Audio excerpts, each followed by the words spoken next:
നിങ്ങളുടെ ഇഷ്ട പരമ്പരകൾ എക്സ്ക്ലൂസീവായി സൺ നെക്സ്റ്റ് ആപ്പിലൂടെ തികച്ചും ഫ്രീ ആയി ഇപ്പോഴേ ആപ്പ് ഡൗൺലോഡ് ചെയ്യൂ.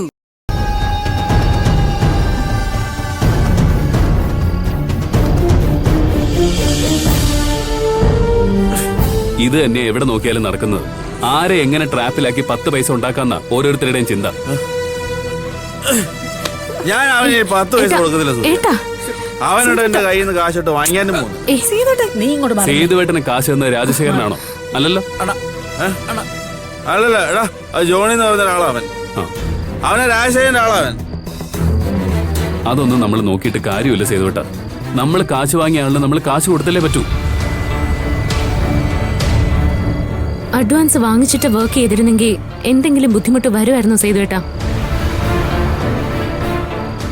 ഇതിനു മുമ്പും സേതു അണ്ണൻ ഇതേ പാർട്ടിക്ക് വർക്ക് ചെയ്താ പെങ്ങളെ. ഇപ്പൊ ഫംഗ്ഷൻ ക്യാൻസൽ ആയതാ പ്രശ്നം. അപ്പൊ ഫുഡൊക്കെ എന്ത് ചെയ്തു? അനാഥാലയത്തിന് കൊടുത്തു. അതെന്തായാലും നന്നായി. ആഹാരം പാഴാക്കി കളഞ്ഞില്ലല്ലോ. ഇനിയിപ്പോ ആ കാശ് സേതുവിന് എവിടെ നിന്ന് എടുത്തിട്ട് കൊടുക്കും? അതിനാര് കൊടുക്കുന്നു? എന്നെ പഠിച്ചല്ല അവൻ. ഞാൻ ആ കാശ് കൊടുക്കത്തില്ല.